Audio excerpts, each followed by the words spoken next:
தலைமை வகிக்கின்ற தலைவர் அவர்களே, இங்கே வருகை தந்திருக்கின்ற எங்களுடைய இலங்கை தமிழரசு கட்சியின் காங்கேசந்துறை தொகுதியினுடைய உபதலைவர் தந்தை செல்வாவின் பேரன், நாகநாதனுடைய இரும்பு மனிதனுடைய பேரன் இளங்கோவண்ணே அவர்களே, மற்றும் இங்கே வருகை தந்திருக்கின்ற விவசாய பெருமக்களே, உங்கள் அனைவருக்கும் என்னுடைய அன்பான வணக்கங்கள். இன்றைய தினம் நான் சென்ற வாரம் உங்களோடு சில பிரதிநிதிகளோடு யாழ்ப்பாணத்தில் என்ற இருப்பிடத்தில் நான் உங்களுடைய விடயம் தொடர்பாக உரையாடியிருந்தேன். நிறைய அவர்கள் சொன்ன பொழுது எனக்கும் அதில் ஒரு ஆர்வம் ஏற்பட்டது. உங்களோட பேசித்தான் இதுக்கான ஒரு முயற்சியை மேற்கொள்ளலாம், அதை கொண்டு போகலாம் என்ற ஒரு எண்ணம் எனக்குள் உருவானது. நான் உங்களோட வந்து கதைத்ததிலேயும் எனக்கு தெளிவாக ஒன்றை புரிந்து கொள்ள முடியுது. நீங்கள் உற்பத்தி செய்து அறுவடை செய்கிற காலத்தில் அதிகமாக இலங்கையில் அந்த வரி விதிப்பு இல்லாமல் இறக்குமதி தாராளமாக உள்ளுக்க வருது. இப்போ இறக்குமதி தாராளமாக வாரதால் உங்களோட பொருட்கள் சரியான விலைக்கு விற்பனை செய்ய முடியாமல் இருக்கும், உங்களோட முடிவுப் பொருட்களை. ஒரு காரணம். ரெண்டாவது, இயற்கையினுடைய காலநிலைகள், மழையால் அல்லது வேறு காரணங்களால், நோயினால் பொருட்கள் உற்பத்தி பொருட்களில் தரம் கொஞ்சம் குறைவாக போகும். அந்த குறைவடைகிற பொழுது அதுவும் அநேகமாக வெளிச்சந்தைகளில் பின்னடைவுகளை சந்திக்கும். நாளாந்தம் இப்படியே 2-3 வருடங்கள் தொடர்ந்து நடைபெறுறதால விவசாயிகளுடைய மன உளைச்சல் அல்லது உற்பத்தியில் இருக்கிற பின்னடைவு இந்த தொழிலை கையை விட்டுடலாமா என்ற ஒரு மனநிலை அவர்கிட்ட வருது. இது எங்களை பொறுத்த வரைக்கும் ஒரு மிகப்பெரிய ஒரு பாதிப்பு.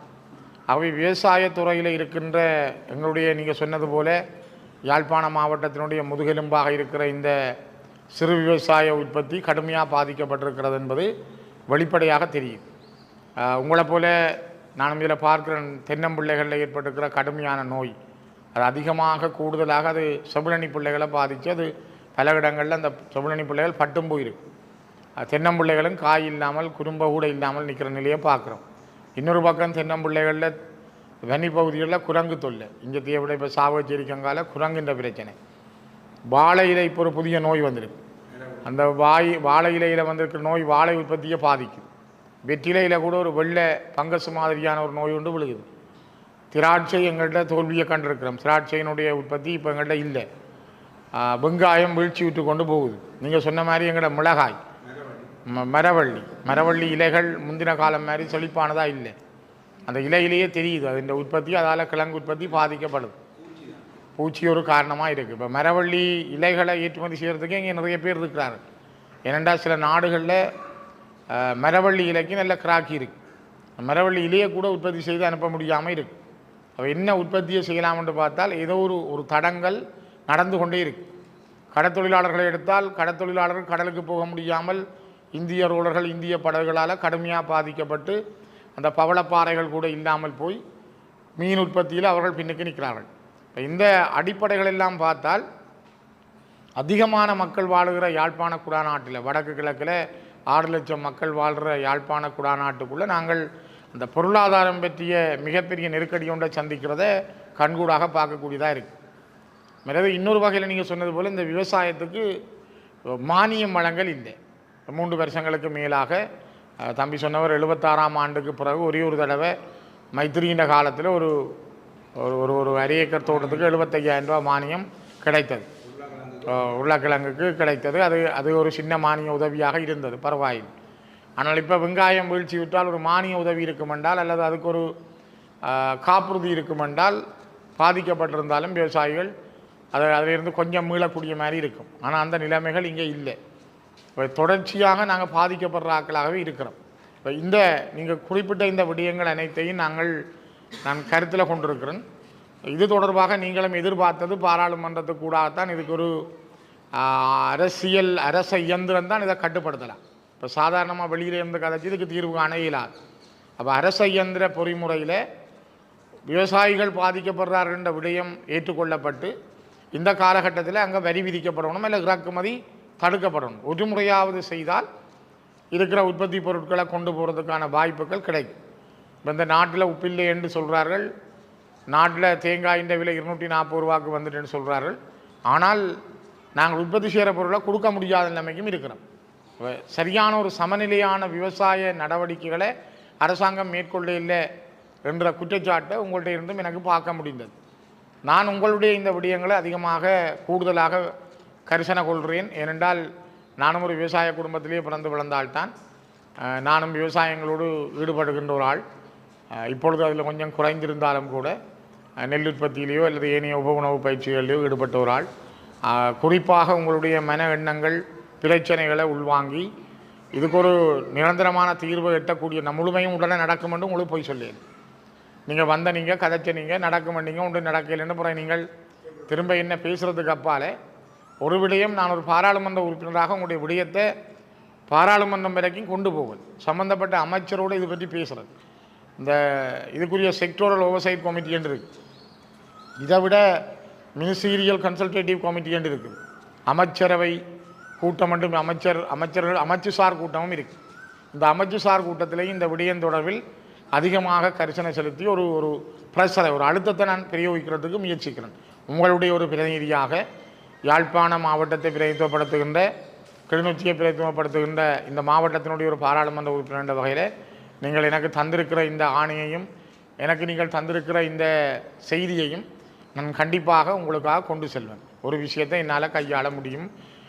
உடனடி தீர்வு வருதோ இல்லையோ, ஆனால் தீர்வு காண வேணும். இது அப்படியே இழுபட விடையிலாது. மாவட்ட ஒருங்கிணைப்பு குழு கூட்டங்கள்லையும் இதுக்கான அடிப்படை பிரச்சனையை தீர்ப்பதற்காக ஒரு தீர்மானங்களை நிறைவேற்றக்கூடிய வகையில் நீங்கள் சொல்கிற விடயங்களை கருத்தில் கொண்டு செய்கிறோம். அண்மையில் இந்த விடயம், அந்த 10 கொண்டு கழிவு விடயம் வந்தது, நெடுக பேசப்படுறது. மாவட்ட ஒருங்கிணைப்பு குழு கூட்டத்துக்கு வந்தாக்கள் இதில் இருப்பீங்கள் சில பேர், அங்கே பேசப்படும். ஆனால் பேசப்பட்டதுக்கு தீர்வு எட்டப்படுறேன். இப்பையும் அது அப்படியே தீர்வு எட்டப்படாமலே தான் இருக்குது. 10 வருஷமாக இருக்குது. அதுக்கு பல காரணங்களை சொல்கிறார்கள். ஆனால் சொன்னாலும் அதுக்கான தீர்வு எதுவும் சொல்லப்படாமலே போய்கொண்டிருக்கும். ஆகவே இதுக்கான ஒரு மிக விரைவான தீர்வுகளை எட்டுறதுக்கு முடிந்த அளவுக்கு நான் என்னுடைய முயற்சிகளை மேற்கொள்வேன். எனக்கு உங்களுடைய ஆதங்கம், மன எண்ணம், நீங்கள் சோர்ந்து போகிற நிலைமைகள் விளங்குது.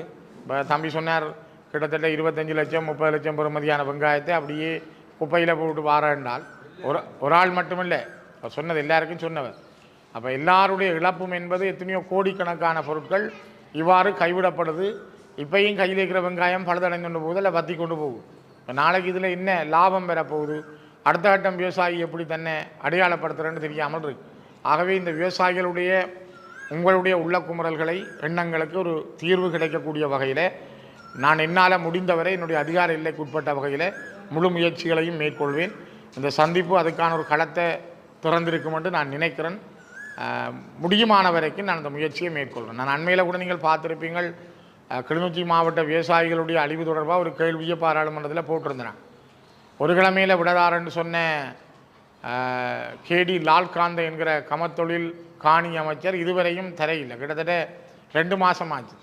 உங்களுக்கும் அதே மாதிரி 27 ஒரு கேள்வி நான் தயாரித்து கொடுத்தா அவர் அதுக்கு கிழமை கணக்கில் கேட்பார்கள். ஆனாலும் ஒரு விடையை தரக்கூடிய வகையில், அதுக்கு ஒரு உத்தரவாதத்தை பெறக்கூடிய வகையில் என்னுடைய முயற்சிகளை நான் மேற்கொள்வேன். ஆகவே இந்த சந்திப்பு என்பது அரசியல் சந்திப்பு அல்ல, இது ஒரு விவசாய ரீதியான உங்களுடைய பிரச்சனைக்கான தீர்வு காண்றதுக்கான சந்திப்பு. உங்களுடைய கோரிக்கைகளை, உங்களுடைய உண்மையான உள்ள கிடக்கைகளை கொண்டு செல்வேன் என்பதை உங்களுக்கு உறுதியோடு கூறி இந்த சந்தர்ப்பத்துக்கு நன்றிகள். மிக்க நன்றி. தான் நாங்கள் என்னென்ன குறித்து கொள்ளலாம், உங்களோட கருத்துக்களை அனுப்பிவிட அறிஞ்சிருப்பீங்களா? வட்டி தாண்டாது, அது இயற்கை இம்போர்ட் செய்யல, அது ஒழுங்கான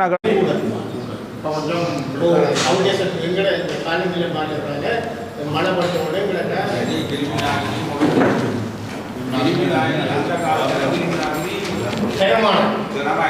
இப்போ எல்லாம் திரும்பி தான் அடிச்சு போட்டு அடுத்த நாளே பார்க்க பயிர் ஒருக்கா வித்தியாசப்படும்.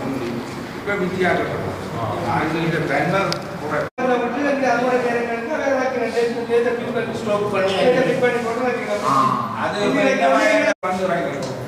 எங்களை வெங்காயம் போய்க்கிற எங்களுக்கு பாதிப்பாயிருக்கு. ஆனால் முந்திய காலத்தில் 2-3 வருஷம் இல்லைன்னா இந்த போன ஆட்சி காலத்தில் அடிக்க போட்டால் அவங்களை அந்த 30,000 உங்களுக்கு கவர்மெண்ட் கொண்டு போகும். எங்களுடைய உற்பத்தி இந்த முறை பெரிய அழிவு பழமையில அப்படின்னு சொல்லி சொன்னா நாங்கள் நாளைக்கு போவோம்.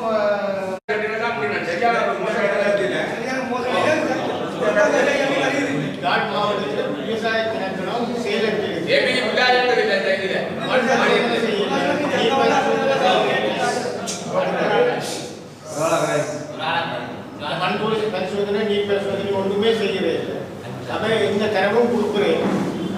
இன்னைக்கு தேங்காய் விளையிறதுக்கு பூச்சி தான் காரணம். எல்லா தென்னம்பிள்ளைகளுக்கும் மறந்துருக்கு.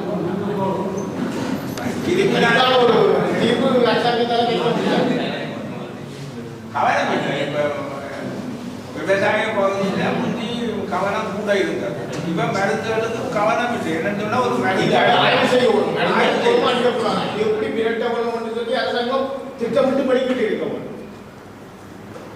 தென்னம்பிள்ளைகளுக்கு வேளாண் 350 ரூபாய்க்கு பெற வேண்டிய காரணம் அது விவசாய சமூகங்கள் விவசாய அது விவசாய செய்யப்படும். யாழ் மாவட்டத்திலே அது இல்லை. யாழ் மாவட்டத்தில் உள்ள விவசாயிகள் அதை செய்யும். விவசாய முந்திய 2022 வாதிகளா கமலசமயம் அவர் என்ன வருது ஒன்று வேக தெரியும். அது இல்லை. ஆனால் எங்களை சாணம் கேட்ட நாங்கள் கொடுக்குறோம்.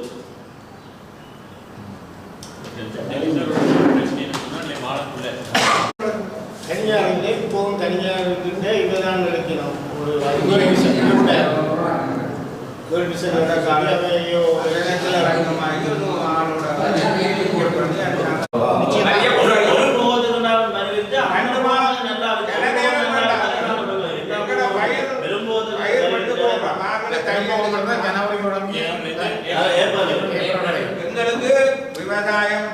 யாழ்ப்பாணம் அச்சுவேலி பகுதி விவசாயிகள் தமது விவசாய நடவடிக்கைகளின் போது எதிர்நோக்கும் பிரச்சனைகள் தொடர்பாக பாராளுமன்ற உறுப்பினர் சிவஞானம் ஸ்ரீதரனுக்கு எடுத்துரைக்கும் கலந்துரையாடல் ஒன்று பத்தமேனி பொது நோக்கு மண்டபத்தில் இடம்பெற்றிருந்தது.